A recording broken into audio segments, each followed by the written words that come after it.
रेहान रज़ा मदनी जो शब बारात में बेरी के पत्तों से नहाते हैं, तो इसकी क्या वजूहात हैं और ये कब तक नहा सकते हैं? करम फरमाइएगा, बड़ी रात है, दुआओं में ज़रूर याद रखिएगा। अल्लाह ताला हमारे इल्म में, अमल में, उम्र में बरकत अता फरमाए और इसी साल हज उम्रे की सादत नसीब फरमाए, मुर्शिद करीम के साथ चल मदीना की सादत नसीब फरमाए।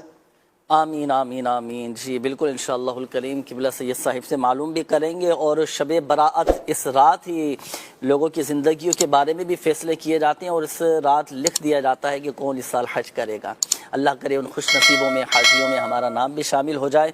लोग इस तरह के सवालात करते हैं काफ़ी उसूल कि बेरी के पत्तों से गुस्ल करने के हवाले से जो लिखा है और जो बताया जाता है, तो ये तरीक़ाकार क्या होगा, कब तक गुस्ल किया जा सकता है। फिर मैं चाहूँगा कि इसका अब कुछ तिब्बी हवाले से भी कुछ इसके फ़वाइद, कुछ क्या इसमें हिकमतें हैं बेरी के पत्तों से गुस्ल करने की, ये भी इरशाद फरमाइएगा। और क्या इसमें अब एक चीज़ और मैं ऐड कर रहा हूँ ना, ये भी लोग बहुत ज़्यादा पूछते हैं कि बेरी के जो 7 पत्ते हैं तो क्या एक फ़र्द के लिए हैं या घर के तमाम ही अफराद के लिए? देखिए, पहला सवाल तो मैं ये आपको अर्ज़ करूँ, ये बेरी के पत्ते भी रखे हुए हैं, ये आपके सामने हैं, और जो है वो ये इन पत्तों के साथ गुस्ल करना कोई फ़र्ज़ और वाजिब नहीं है। इसकी बुज़ुर्गों ने अपनी किताबों में इस रात में 15वीं शाबान की जो रात है, शब बारात, इस दिन 7 पत्ते लेकर और इसको पानी में जोश दे दें और जब नहाने के काबिल हो जाएं तो इससे गुस्ल कर लें। तो इसके फ़वाइद में लिखा हुआ है कि तमाम साल इंशाअल्लाह वो जादू के असर से महफूज रहेगा। अब ये सवाल है कि जनाब कब करें, तो गुस्ल इब्तदा में करें, आखिर में करें, तो रात शुरुआती मगरिब के तो नवाफिल का सिलसिला शुरू हो जाता है। तो अब ये कि आप रात में भी कर सकते हैं, ईशा की नमाज के बाद करें, नवाफिल मगरिब के बाद पढ़कर आप ईशा की नमाज पढ़ने के बाद आपको मौका मिल जाए तो उस वक्त आप कर लें। फ़र्ज़ वाजिब नहीं है, कर लेंगे तो बेहतर होगा आपके लिए, और इंशाअल्लाह रहमान जादू से भी अल्लाह की रहमत से बचे रहेंगे। तो रात में किसी वक्त भी गुस्ल कर सकते हैं आप। और इसका तरीक़ेकार ये है कि अगर आप इन पत्तों को, जैसे आपने कहा कि इसके तिब्बी, तो वो भी बाज़ किताबों में देखा गया कि इसको कहा गया कि ये एंटी बैक्टीरियल है और इन्फेक्शन से बचाव में मददगार हैं ये पत्ते।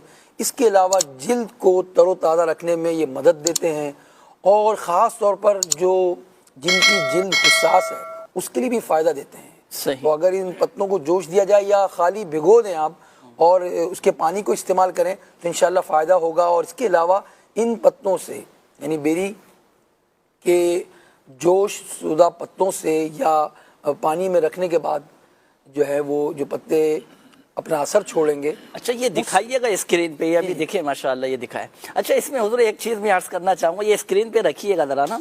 अच्छा, एक है बेर के पत्ते और एक है बेरी के पत्ते, दोनों एक ही हैं, दोनों एक ही शुमार किए जाते हैं। हाँ, ये अमीर ने सुन्नत नबी पिछले दिनों फरमाया भी था इस हवाले से। तो बेरी के कहा इसलिए था कि बेर वाली जगह, यानी बेर के पेड़ वाले पत्ते, ये ना, तो बेरी के पत्ते से मुराद बेर के दरख्त के पत्ते ही मुराद हैं। सही। अब इसमें बाज़ औक़ात जो है इसके पत्ते ज़रा ज़्यादा बड़े हैं, बाज़ के थोड़े से छोटे भी होते हैं। हाँ, छोटे होते हैं इसके जी। तो बहरहाल ये जो है ना, आपके बेरी के पत्तों से बालों को धोना, ये खुश्की और सुकरी जो है उसके लिए भी किताबों में लिखा है फ़ायदेमंद है। इसका इस्तेमाल जो है इंशाअल्लाह रहमान फ़ायदा आपको देगा।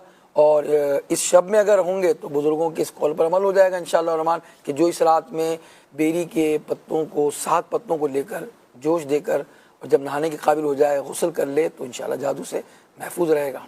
इंशाअल्लाह फ़ायदा मिलेगा आपको, इंशाअल्लाह तिब्बी भी फ़ायदे मिलेंगे इनको, और आपको इंशाअल्लाह रहमान जादू के असर से भी महफूज रहेंगे। तो आम दिनों में भी इससे गुस्ल किया जा सकता है, ऐसा नहीं है कि सिर्फ शब बरात में ही गुस्ल किया जाए। इसके अलावा आम दिनों में भी अगर आपको जैसे जल्दी अमराज हैं, कोई जिस्म पर खुश्की वगैरह आपको रहती है, तो आप आम दिनों में भी इस तरह इससे गुस्ल वगैरह कर सकते हैं। दोनों ही तरीके किबला सैयद साहब ने आपको बता दिए हैं कि पानी में इसको जोश देकर, पानी बॉयल करके फिर उसमें ये डाल दें, एक तरीका ये, या फिर यही पत्ते कुछ देर पानी में भिगो दें, फिर आप इस्तेमाल करें गुस्ल के लिए। इंशाअल्लाह करीम बहुत सारे फ़वाइद भी हासिल होंगे। और हमारे बुजुर्गान علماء دین رحمہم اللہ المبین نے اس کے کئی عملیات بھی ارشاد فرمائے ہیں کہ اگر کسی پر جیسے جادو ہو گیا ہو، اس کا پھر ایک اور مخصوص طریقہ ہے، وہ دو پتھروں کے درمیان ان بیری کے پتوں کو کوٹا جاتا ہے، پھر ان پر قرآنی کچھ مخصوص آیات ہیں، مخصوص صورتیں ہیں، وہ پڑھ کر دم کیا جاتا ہے، پھر اس پانی سے کچھ پیا جاتا ہے، پھر اس سے غسل کیا جاتا ہے، تو پھر یہ بھی ایک مخصوص طریقہ ہے جادو کے توڑ کا۔ تو الحمدللہ عز و جل سے جادو سے بھی حفاظت رہتی ہے، جادو کا توڑ بھی ہو جاتا ہے، اور اس کا ایک پلس فائدہ یہ بھی ہوتا ہے کہ جادو بھی اثر نہیں کرتا۔ یعنی بھائی اس میں اگر زیادہ پانی اور 7 پتے ڈال کر آپ نے ایک بڑا پتیلا اگر گرم کر لیا ہے نا، تو آپ اس کو ہاف کر کے نا 2 افراد بھی اس پہ غسل، 2 افراد بھی، یہ گنجائش بھی ہے اس میں، صحیح ہے ماشاءاللہ۔ تو اس طریقے پر بھی عمل کر سکتے ہیں، بہت سارے لوگوں کو پھر گھر کے یہ کفایت کر جائے گا۔ اچھا، یہ بھی آپ نے ارشاد فرما دیا سید صاحب نے کہ کوئی فرض واجب نہیں ہے، بزرگوں کے بتائے ہوئے مجربات ہیں، تجربات سے یہ ثابت ہیں، انشاءاللہ الکریم فائدہ